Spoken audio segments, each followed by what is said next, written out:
give me your thoughts on the Jonah Hill situation. Right. So I'm all about boundaries. I'm a very big advocate of having boundaries, and I think it's something particularly men need to exercise in order to maintain their masculinity and their dominance in some regards of the relationships. Not in every regard, but in some leadership skills, you need boundaries. We need boundaries with everybody in our lives. There's nothing unhealthy about having boundaries. But here's the problem that not just Jonah, a lot of men have. And this particularly happens amongst men with low self-esteem. So this is why you'll see men who with really low self-esteem, what happens is in the beginning stages of relationships, they're afraid to effectively communicate what they expect in a partner. They're so in awe of their partner and they're just so excited to have a partner that they forget their own standards of what is acceptable and unacceptable behavior. So they go into the relationship recognizing that this woman may have certain characteristics that they won't be comfortable with in the long run. But because their low self-esteem and their ego is craving attention and love, they ignore their boundaries. But boundaries always, just like when you eat badly and you eat something unhealthy, it catches up on your body. When you have unhealthy boundaries, it catches up on your emotional connections. And eventually what happens is a person, as they get more and more attached, the boundaries start screaming at them. The things that they ignored, the red flags that they ignored and not comfortable with, start screaming at them. And then they explode. And as a result, it does come across as controlling behavior. What I found so interesting is the internet was so divided. There's all these men being like, yeah, come on, set boundaries. This is what modern women are like. Here's what modern men are like. They take women that they're so excited about and so in awe of, ignore all of the red flags, and they beg her to abide by their boundaries.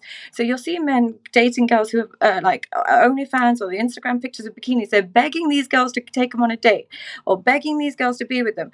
The moment they get into a relationship, then they want to exercise boundaries. It's too late. You signed an imaginary contract the day you invested in each other, that you accept each other for who they are.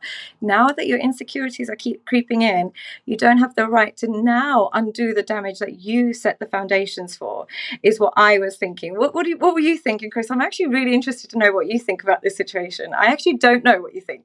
Yeah, so I think first off, the internet's response is way more interesting than the actual situation, Yeah. because it really does. It's like that image of the dress where some people saw black and blue and some people saw gold and green or something. Yeah. People are seeing very different scenarios here. From my side, I think your assessment's really accurate, which is setting boundaries and having these sorts of concerns or limitations around a relationship are broadly acceptable.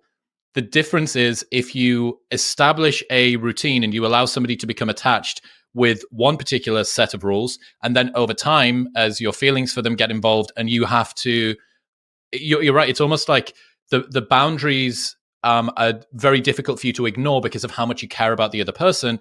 And Jonah Hill has had a glow up. I mean, he's a very different looking dude now as a skinny guy compared with as a really, really fat guy. But he's risen in status a lot over the last sort of 10 to 15 years. Definitely wouldn't have had a lot of status as he was coming up. So self-esteem, I imagine, is going to be a massive problem for him. And I can completely see why he would feel insecure about these things. The problem is allowing a partner to get into a rhythm of a relationship. And this is what most guys that have been commenting on this, I think, have got right, which is it is completely within your rights to say, these are the things that I don't want my partner to do. Is it a bit cringe? Does it suggest that you've got low self-esteem? Does it suggest that you are maybe a little bit overly sensitive, that you could do with doing a little bit of self-work? All of these things, yes, yes, yes, yes, yes. Yeah. But by allowing yourself to get into a relationship, to establish a particular rhythm with them, and then to kind of do this switcheroo change, I don't know how long they'd been together, but it was quite a while. That, I think, that's what really causes a problem. Because this wouldn't have been a story if during the first 6 weeks of dating each other, Jonah Hill had said, look, these are the things that I feel uncomfortable about. How do you feel about this? What everybody is noticing is the change, the pivot in direction.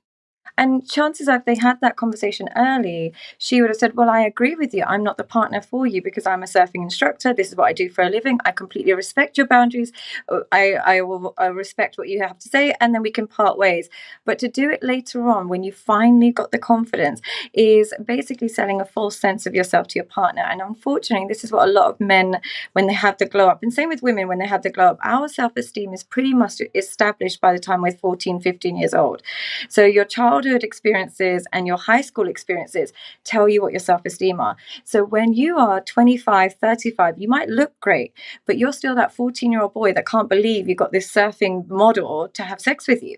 So what happens is you let the thing slide, and then you realize that you're not good enough because your core belief still sees you as that 14-year-old guy, and you think in order to feel like the relationship's more secure, you have to control it.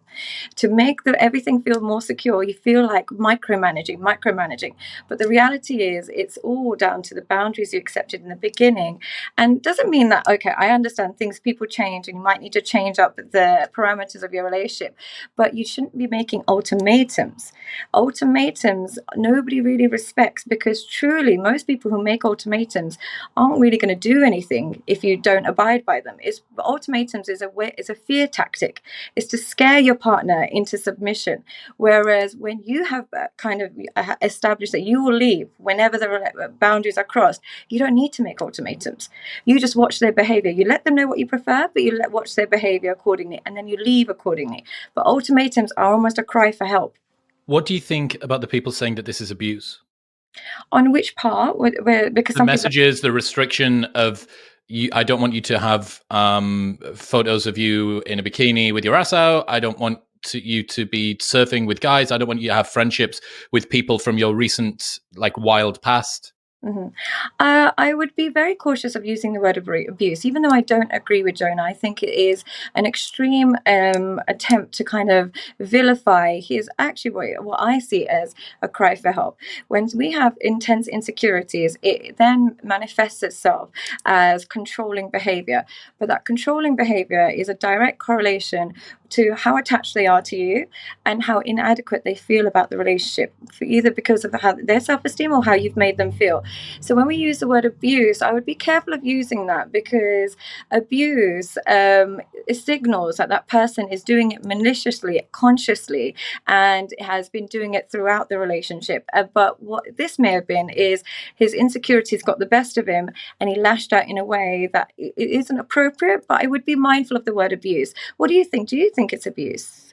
Abuse is a very, very strong term, and again, concept creep has managed to turn everything into racism, or everything into homophobia, or everything into bigotry, and everything into trauma and abuse. I'm not sure what the definition of it is.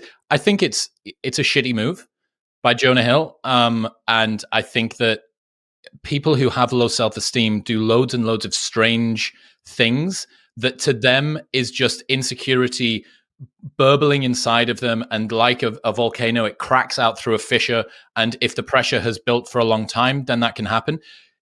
I haven't watched it, but that Stutz Netflix documentary, which I think is between Jonah and his therapist, shows that Jonah has been doing a good bit of self-work. But if there is this source code, this sort of base layer of low self-esteem, insecurity, sense of insufficiency, it seems like what you're suggesting is there is an upper bound on how much he's going to be able to move that, even with a fantastic therapist, which I guess he'll even feel that.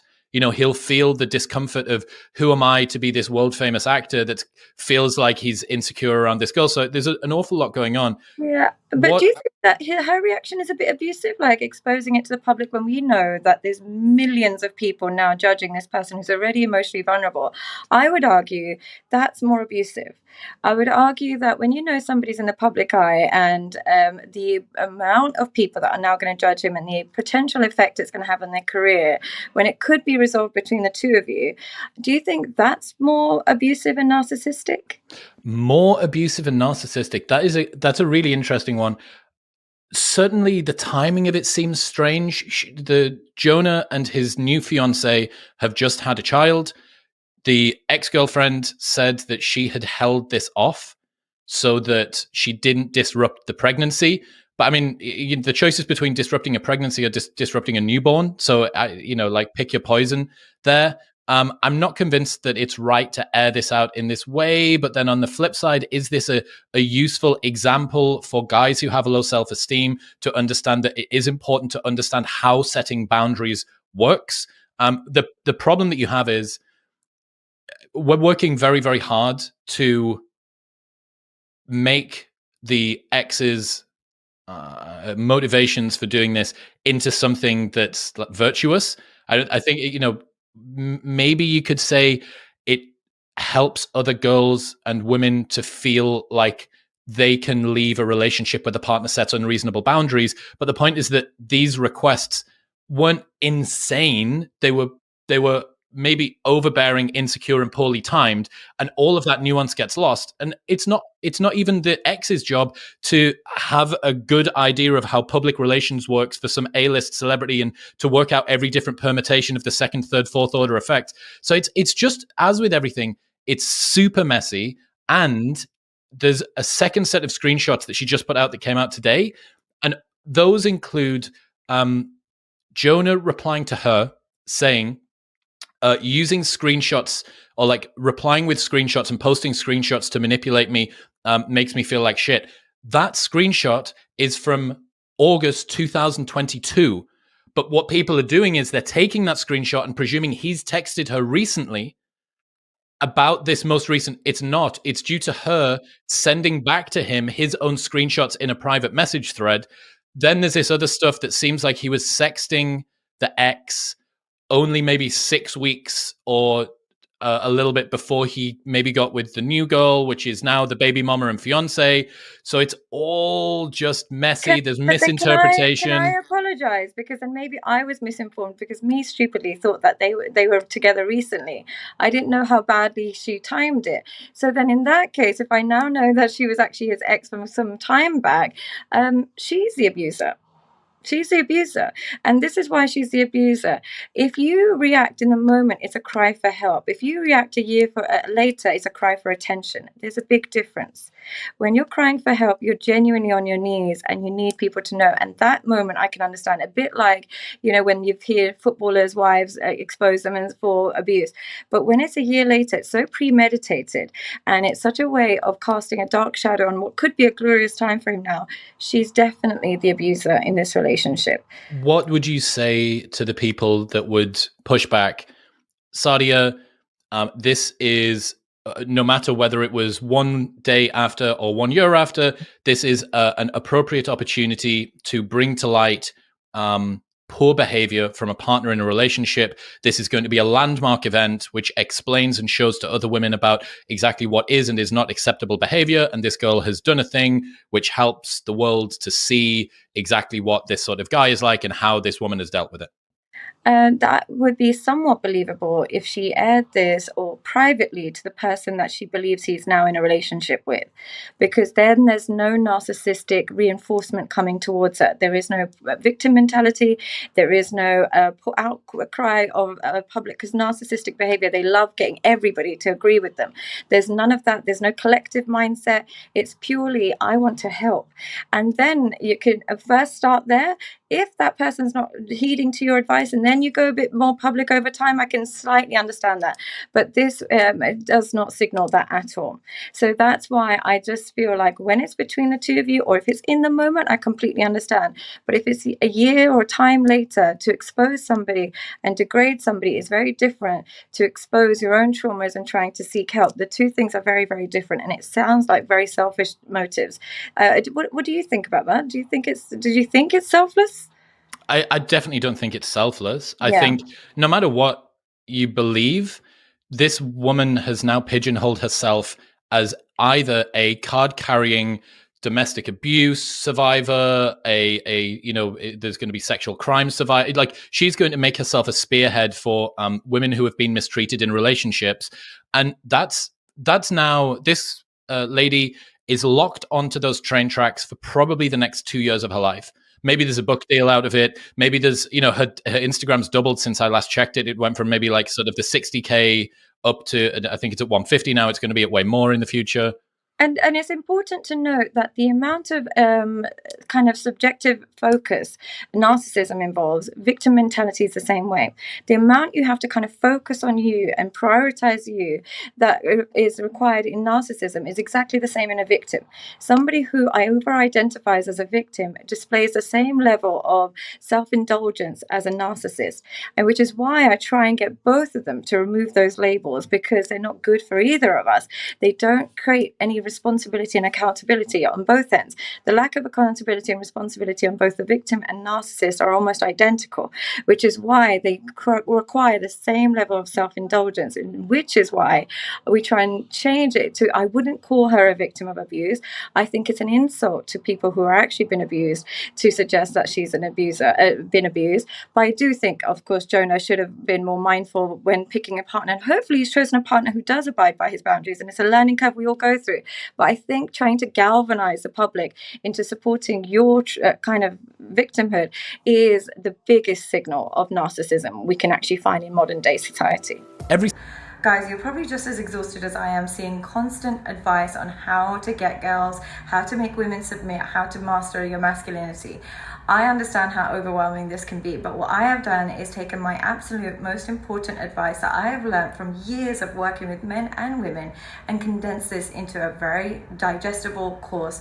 If you just click the link below, I will talk you through exactly what women do when they're interested, when they're not interested, how to pass their shit test, how to master your masculinity, and how to maintain your boundaries. Just click the link below to see a massive and instant improvement in your dating life.